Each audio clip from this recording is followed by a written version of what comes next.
Hey fellow YouTubers, welcome back. My name is Rick, and today we're going to be looking at a really cool installation on a 2008 S2000. This particular car, the AP2, Honda started making it in 2004. So pretty much the fog lights, LED integrated headlights we're going to be doing are these particular guys. So these guys are essentially a fog light, LED daytime running light type of bulb at the top with the housing, and it's got a see-through duct, so it's actually a brake duct as well. Now to do this installation, there are two requirements. Obviously you're going to need to have an AP2. So as I said, AP2s are for 2004 to 2009. If you have an AP1, the bumper is not the same, that's not going to work. There's multiple ways to wire these lights up, so we're going to show you the optimum way that we do it. And then we're also going to go through the tools as well as the process to install the lights, because you cannot do it from out here. You have to remove the bumper. Since we're doing a front lip, we're doing a splitter, this is the perfect time to take the bumper off and put these fog lights in. So if this is what you want to see, follow along and let's get started. All right, quick overview of what we're trying to do. AP2 stock bumper does not have holes. We're going to trim out the brake ducts to put the LED fog lights in on each side, along with integrated brake ducts that are functional. All right, let's take a look at the workbench and see what we need to do the installation. A lot of stuff is here on the bench, so I'm just going to go through some of the stuff really quickly. Basic hot glue gun. This one is a silicone gun with the clear silicone. Your routine Dremel tool with a rotary cutoff bit. This is a 10mm socket. It just makes it easier to remove stuff. Standard Phillips. I like this one because it's got the retractable head. Trim removal tool, power screwdriver. When you buy the fog lights from us, you got the fog lights. We already pre-assembled it, but you'll have to assemble the fog lights into the housing with the bolts provided. Pretty straightforward. We also include the plug-in harness and all the instructions you need to put these in your car. And these are some of the basic tools you need. On this particular S2000, we're also going to be doing a double DIN installation at the same time. So we're going to do the Sony AX6000 with a full carbon faceplate. And we're also going to be doing the AP2 front lip and a splitter, which also requires removal of the bumper. So that makes a perfect time to install the fog lights. Okay, step one. You can see we have the car up here on some race ramps. It isn't really necessary. I mean, this car is not lowered, but we like to have some extra space down here to work underneath the car when we're climbing around. So we just put it on the race ramps. We turn the wheel one way. We're not going to go into how to remove the bumper in detail, but the bumper does have to come off. There's tons of videos already online showing you how to remove the bumper, but real quick, I'll just talk it through real quick. There's 5 bolts up here. These are all Phillips bolts. So there's 5 bolts. This piece comes off. So you just set this aside. We'll put this down here. There's a 10mm bolt hidden in there. And another 10mm bolt hidden on this side. And then underneath the bumper, there's I think there's 3 10mm bolts, 3 plastic clips, 3 more 10mm bolts on that side. And then the final screw to remove the bumper, there's a fender screw, which is hidden inside. These are Phillips. So there's one on this side and there's one on the other side. So once all these bolts are removed, the bumper is pretty much free to be pulled off. And we're going to show you how to do that right now. Okay, so all the bolts are off the car. The way the bumper is held in place is there is snap clips here and here and here and here under each headlight. So the way you do it, you pull down on the bumper and then you pull out like this, and it'll release. That one screw that you removed earlier is a crucial bolt, so do not forget that bolt or you will rip the bumper right there. So those are the 2 corner bolts, Phillips. So once we take those out, we loosen it, we leave it loose like this, and now we're going to repeat for the other side. Same thing, pull down and out, so it's loose like this. And then we leave 1 bolt in the middle just to hold the bumper so it doesn't fall out. So now that we're ready to remove it, we're going to remove the middle bolt. And now, you see we have the cushion right here. We're just going to slide it back and it will come right off. And that's the bumper. So once that bumper is off, don't lose the screw, put that there. Now we can work on this particular bumper. And the reason we need to remove it is because besides gaining access for the splitter, the main reason we need to get in here is because you can see here's the ducts on both sides. We're going to need to trim these ducts out to make those brake ducts actually functional. Do not lose this piece. A lot of guys, when they put the bumper back on, they forget this part. We just leave it on the bumper here so we don't forget. So having the proper tools for any job is very important, right? So we'll provide a list of the links for all the tools we used. Everything you see here, such as the Dremel tool, the hot glue gun, the pliers, the drill bits, the razors, everything you need to complete the job properly. Now, there's many ways to do this. We like to score it first. So what we'll do is I'm coming around it with a light touch. We're gonna score around it. And then I'll come on this side and it will cut around the curve.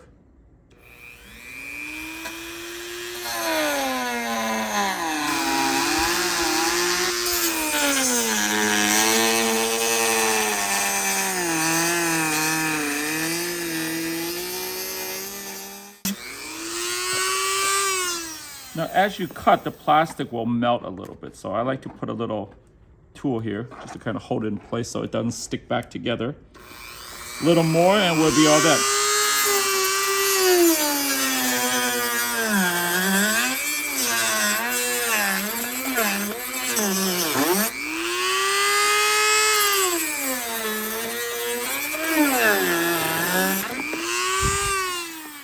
All right, so you can see the piece is out now. So we followed the tape line, cut all the way around. This is a piece that if you save it, we can put it back on the car if you ever want to glue it back in there. So now we're just gonna go back with an X-Acto, clean up the rough edges, and then we'll be ready to go. And repeat for the other side.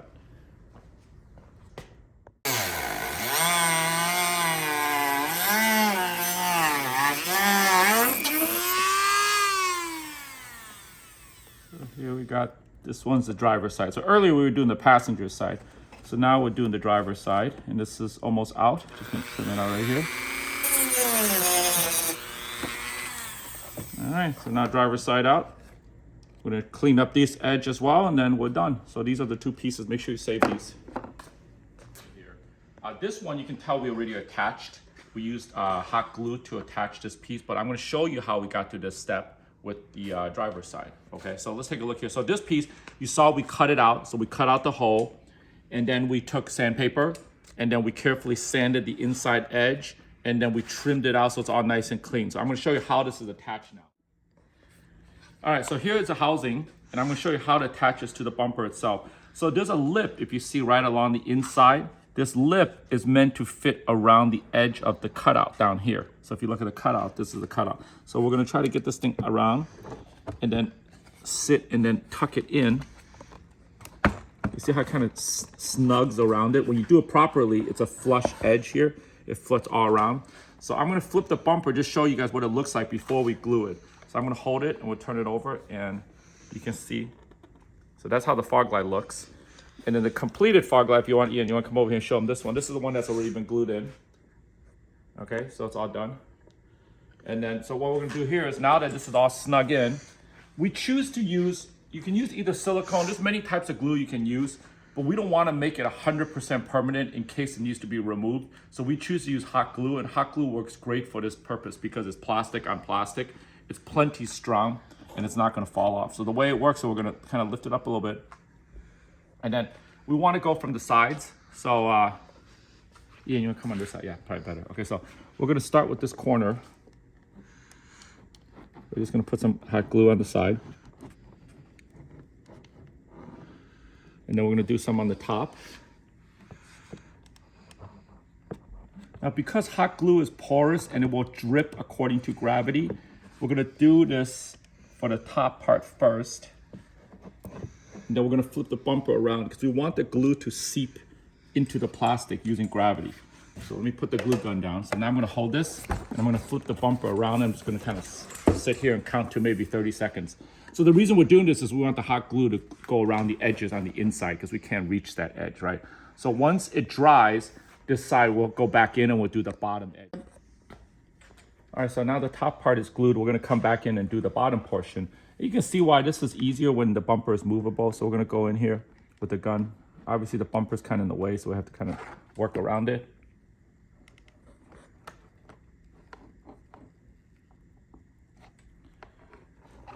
And then I'm gonna do this side right here.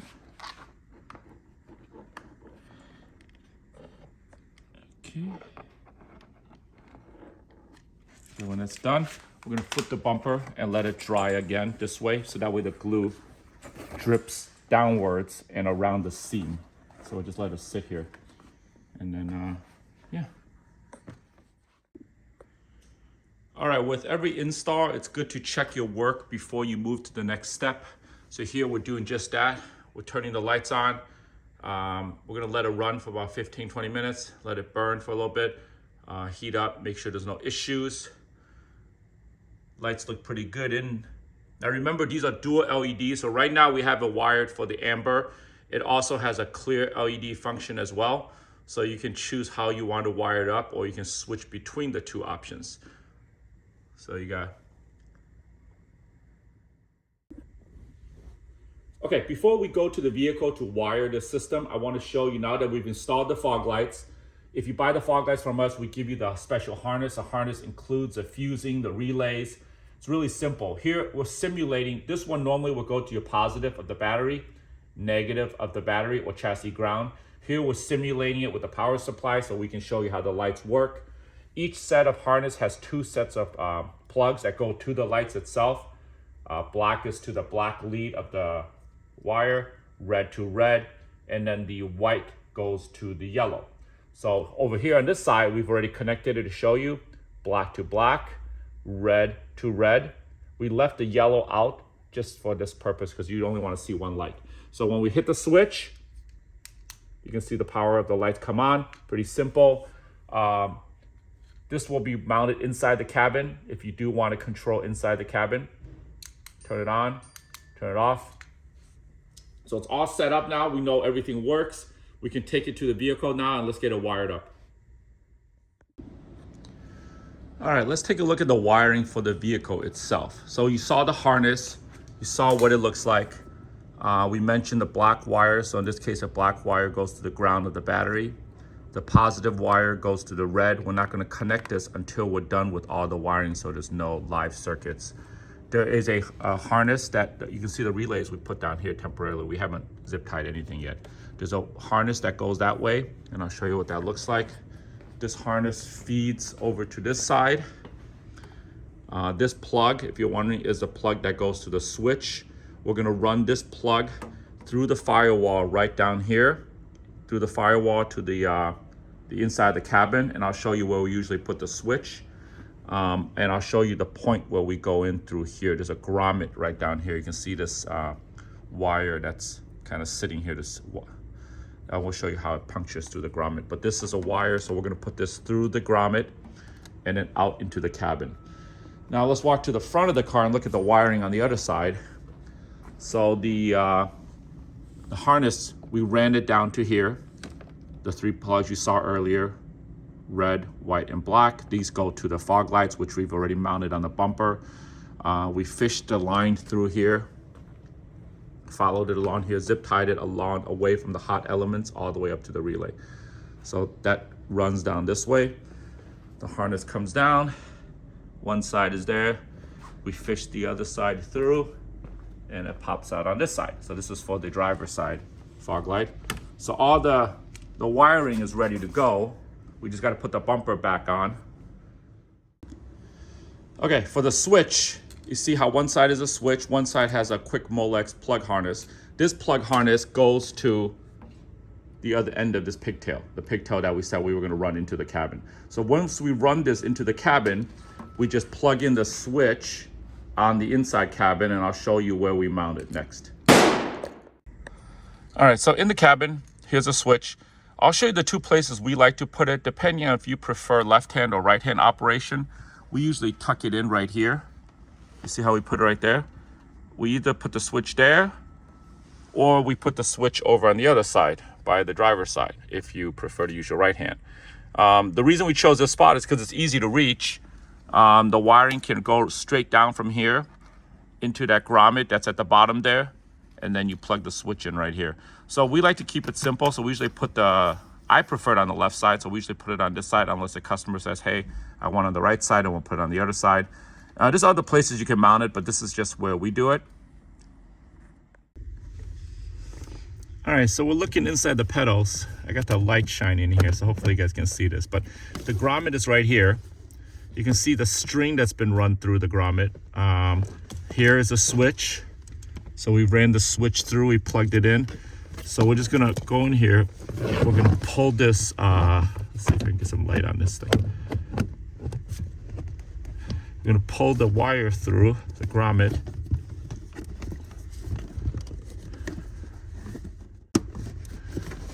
And this will allow the switch to be inside the cabin. There we go. All right. So we're gonna pull it through. We're gonna tidy up the wiring up on top here and we'll show you what it looks like. All right, to recap our work for the wiring, we finished putting the switch control right here to the left of the steering column, you can see. We ran the wiring underneath the steering column and into that grommet we showed you earlier. And then from the grommet side, it pops out over here on this side. You can see it's marked by the green string. We ran the switch harness along the side here, all the way across the top, zip tying it along the way. From there, the harness is hidden underneath. We're gonna zip tie the harness. You can see the relays right there. We ran the black to the ground, red to the power. The harness comes down this way. It drops down under the headlight. And then you can see the pigtails there for the passenger side. There's 3 leads there. And then 3 on the driver's side. So now we can step back. The car's pretty much finished. We just gotta put the splitter on the car and put the bumper back on the car and we can ready to roll. All right, so now we got the bumper back on the car just temporarily for test fitment. We're checking the fitment of the fog lights. We're checking the aim of the lights themselves. And we want to make sure everything is secure and properly installed. You can see the amber lights here being tested, and then we flip the switch, it becomes the clear lights.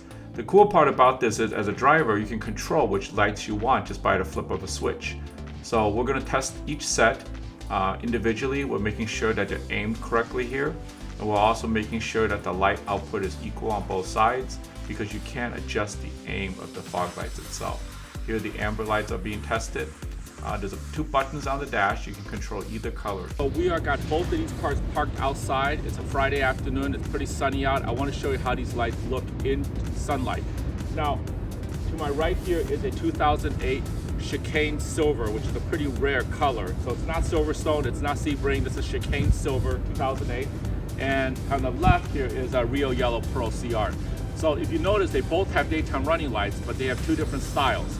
The ones that you guys just saw us do, we cut the holes in the AP2 bumper. These lights only work on AP2 cars because you need that cutout.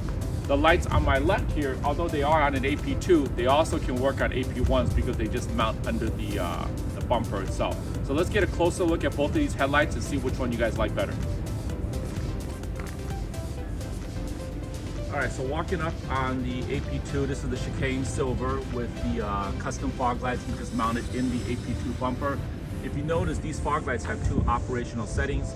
You can either set it up to go with the amber look, or you can flip the switch for the clears. Because with a harness, it allows you to use both colors whenever you want. And it's wired up, so basically you can turn them on whether the car is on or off. So this will be nice if you're parked at a car show and you want to leave it on. Moving over to the Rio Yellow, these lights are actually chaser type lights, as you can see, because right now we got the amber function going. These lights don't require any cutting, they just bolt on with double-sided tape. So these can work on AP1s or AP2s. So in this case, we have it on our Rio Yellow Pearl CR. They're very stealthy, you don't notice it, they're even on until they turn on. They have dual function as well. So right now it's in the blinker mode. So you can see it traces to the left or right, depending on which signal you activate. And it also stays on as a clear light, which you just saw. So which one you guys like better? Custom integrated with brake ducts, or the bolt on underneath bumper style? We offer both styles, so whichever one you guys like, just let us know. We do installations and we also can ship worldwide. Glance at the workbench here. We got a lot of carbon parts here, so let me just go through real quick. Besides the AP2 fog lights, this customer wanted us to do a custom double DIN on the S2000. So we got the Sony AX6000 model. The faceplate, we finished it in gloss carbon. So that gloss carbon matches all the other parts here, the power window trims, the door cups, the radio control piece, the shift knob. Now, when you're doing the double DIN install, the cool thing is you never have to flip open the radio anymore. So the radio door has been removed. That's the factory radio door. We put it in plastic. We don't need it anymore. So now pretty much this is what you're gonna see in the dash is just one piece, and you can pretty much do everything from here. Apple CarPlay, audio, video. So let's get all this stuff installed on the vehicle and let's take a look to see what it looks like. So the best part of this system is you don't have to cut your dash. You just mount the radio with all the guts in the same stock radio location. You run the ribbon cable out to the double DIN head unit, and then you actually get to remove your factory radio door and install the new carbon piece with the radio. So now you get the best of both worlds. You get the screen, you don't have to worry about the radio door, and there is no cutting involved. Even for veteran S2000 owners, when they first walk up and see this radio, their impression is, wow, this thing looks so good. It looks like it almost belongs there. And you don't need to cut anything. You got Waze, you got Apple Music, you got wireless phone operation. And the best part is your steering wheel control still works. Plus, you never have to take your phone out of your pocket now. All right, so that concludes this video for the AP2 integrated fog lights. I hope you guys found the video helpful. And if you have questions, you can always leave us comments or shoot us an email. Again, this is Euro Boutique. See you guys next time. Bye-bye.